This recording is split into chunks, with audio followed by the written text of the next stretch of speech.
Hello, everyone. Welcome to Celsius 233, your go-to place for fiction book summaries. Today, we will turn the pages of Dying of the Light by George R.R. Martin. Dying of the Light is George R.R. Martin's debut novel, published in 1977. A haunting tale set on Worlorn, a rogue planet drifting into eternal darkness, the novel weaves themes of love, identity, cultural decay, and survival into a richly atmospheric science fiction narrative. The story follows Dirk, who is summoned by a mysterious whisperjewel from his former lover, Gwen, leading him into a world of conflict and fading beauty. Plot summary. On the rogue planet Worlorn, twilight reigns eternal. Once illuminated by the Festival of the Fringe, the drifting world now fades into the great black sea of interstellar emptiness. Cities that once thrived in borrowed sunlight now crumble in silence, abandoned to the cold grip of an encroaching night. Into this dying world comes Dirk, summoned by a whisperjewel, a relic of love he once shared with Gwen. 7 years have passed since their parting, and the jewel's return pulls him into a vortex of memory, regret, and unspoken promises. Arriving on Worlorn, Dirk finds Gwen changed, bound to a man named Jontony Riv Wolf High Ironjade Vickery, and through him, tethered to the rigid, violent culture of High Cavalon. John, as he is called, is a Cavalar highbond who strives to navigate the contradictions of his heritage and his progressive ideals. By his side stands Garce Ironjade Janasek, his Tane, a bond brother whose loyalty is as fierce as his adherence to the brutal traditions of their people. Gwen, caught in the role of Bethane, a wife-like status imposed by Cavalar custom, struggles against a system that reduces her to an object of possession and honor. Dirk's arrival disrupts the fragile equilibrium. Gwen, who had sent for him out of desperation rather than affection, reveals her plight. Her role as Bethane is more than symbolic. In the eyes of Cavalar law, she belongs to both John and Garce, a shared possession bound by duty and violence. John's progressive leanings provide her some freedom, but Garce's adherence to the old ways creates a constant tension, one that threatens to erupt as Dirk's presence begins to challenge their precarious balance. Worlorn itself mirrors the characters' struggles. The planet, terraformed and seeded with life for the Festival of the Fringe, now teeters on the brink of oblivion.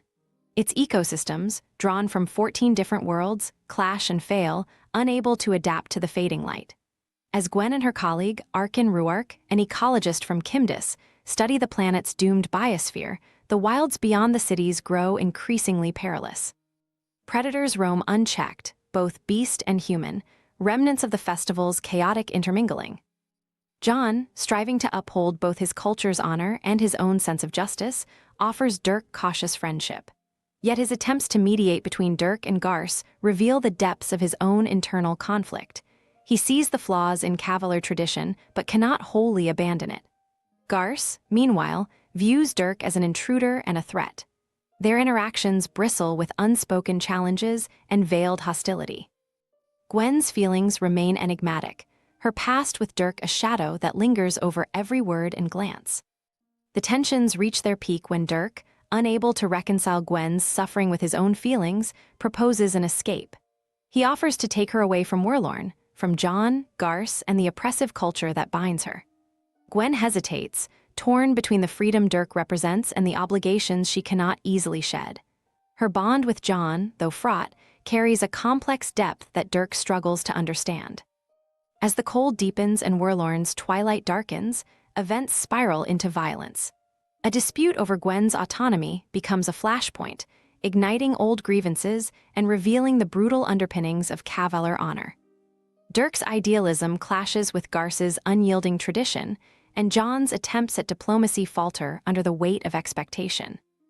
In the forests beyond the city of Lartane, under a sky dimmed by the retreating suns, the final confrontation unfolds. The wilds, teeming with both beauty and danger, become a stage for choices that will shape their fates. Dirk's love for Gwen, John's struggle to reconcile his culture with his conscience, and Garce's unrelenting adherence to his code all collide in a maelstrom of action and consequence. When the dust settles, Worlorn remains unchanged in its trajectory, its fate a stark reminder of the impermanence of human struggles. Dirk departs the dying planet, his journey marked by loss but also by a deeper understanding of himself and the forces that shaped the lives of those he sought to save. Gwen, bound still to John and the Cavalier ways, stands as a figure of resilience, navigating a world where freedom comes at a price. The rogue planet drifts on, its twilight deepening, a silent witness to the echoes of love, conflict, and survival. This was just one story. George R.R. Martin has plenty more for you to discover. Check them out in the description or on Celsius 233. Remember, while our summaries capture the essence, they can never replace the full experience of reading the book. If this summary intrigued you, consider diving into the complete story, buy the book, and immerse yourself in George R.R. Martin's original work. Bye-bye, take care, have fun.